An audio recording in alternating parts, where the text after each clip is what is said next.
You tell me what you think would be fair. Okay, so I think what would be fair would obviously depend upon what situation I am in, because there's a lot of teams that would take Brandon Ayuk. Now, would they give up trade compensation that's big enough for the Niners and also pay him?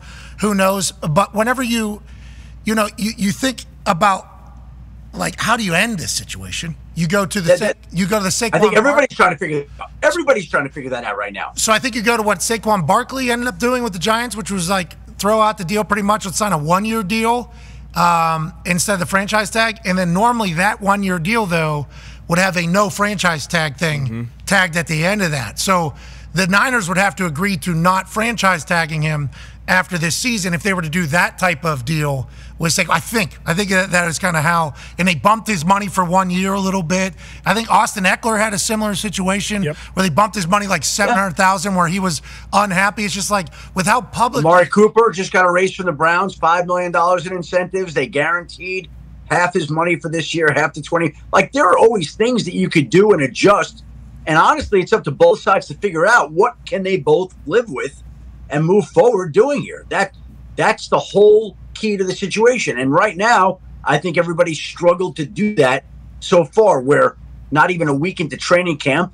And so they're trying to piece it together. And in all honesty, I don't know that we've reached a critical point yet to where you feel like, oh boy, we've got to get this done. We're not even in August yet, right? The season doesn't open until September. And I think that there'll be a little bit more urgency to this deal and Tristan Wirfs in Tampa and Matthew Judon in New England and Jamar Chase in Cincinnati and CeeDee Lamb in Dallas and every single unresolved contractual situation.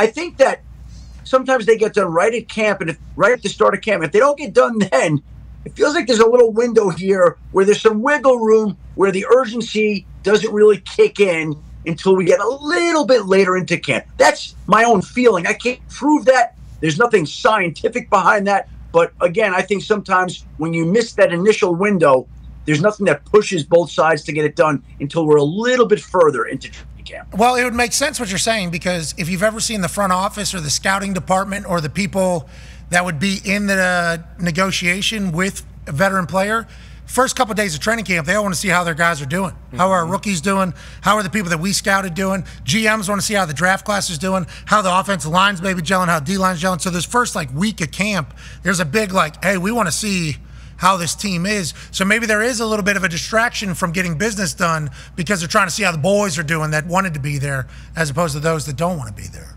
And it goes both ways, right? For the first padded practice today, Matthew Judon in New England, not practicing.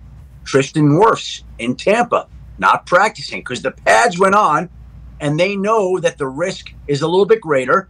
And then the player can send a message by not being a part of practice. And it's the exact reason that the Packers got the deal done on Friday night before their very first padded practice on Saturday. Again, that's not a hard and fast deadline, but they don't want to start padded practices on Saturday without their quarterback, just like these players in New England and Tampa. They don't want to be out there for a padded practice when there's money on the line. Jamar Chase in Cincinnati, as of last night, 4 straight days, 4 practices, no Jamar Chase. Now, I know that the Bengals are saying they have a plan, but I think Jamar Chase has got a plan too.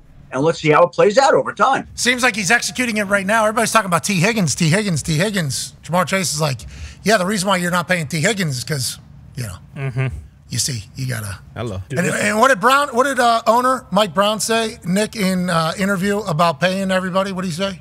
Basically said that, go ahead, Chef. He said the off-season is the time to do the deal, and that he said the die has been cast. That was the phrase he used. The die has been cast.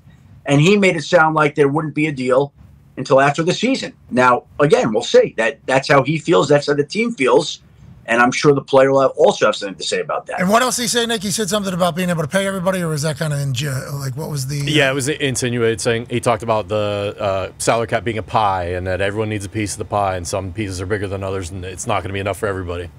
I'm intrigued because this is Cincinnati football, baby. We all know. Yeah. We've talked about this particular situation for the Cincinnati Bengals since Joe Burrow has gotten there and they've had success. It's like, hey, are the Cincinnati Bengals business-wise going to be able to afford to pay everybody when when in the past they haven't. But they do have an indoor facility. They do. They sold they sold the naming rights to the stadium for the first time last year. Smart. They're starting to do it. They understand what's at stake. Jamar Chase, a big deal. Yeah, Jamar is gonna be up in that Jefferson range, you would assume. Now, Shep, you talked about Ayuk. I think he's probably should be in that. He wants to be in that $30 million range, I'm sure. But Jamar probably going to be a guy to recess the market or wants to be in that conversation. Drafted top 5, top 6.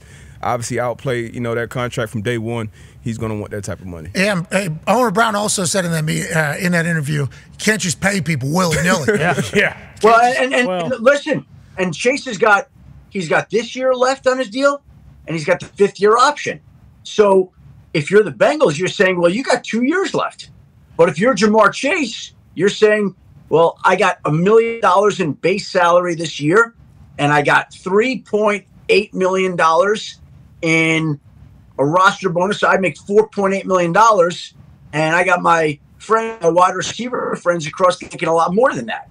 Now, again, I asked the players on the set, Pat, AJ, Darius, if you're in a situation, how would you handle it? I'm just asking you that question. Yeah. I signed a franchise tag immediately upon getting it offered, so I don't know if I'm that guy because I was a punter. But if I'm Jamar Chase, I would certainly – I could see Jamar Chase's side of this whole thing, but does he know he's the Bengal? Like, this is how it goes. T. Higgins just kind of acknowledged it, like, this is how this goes over here. Maybe Jamar's the one to change it over there, though. Maybe Jamar's the one to change it.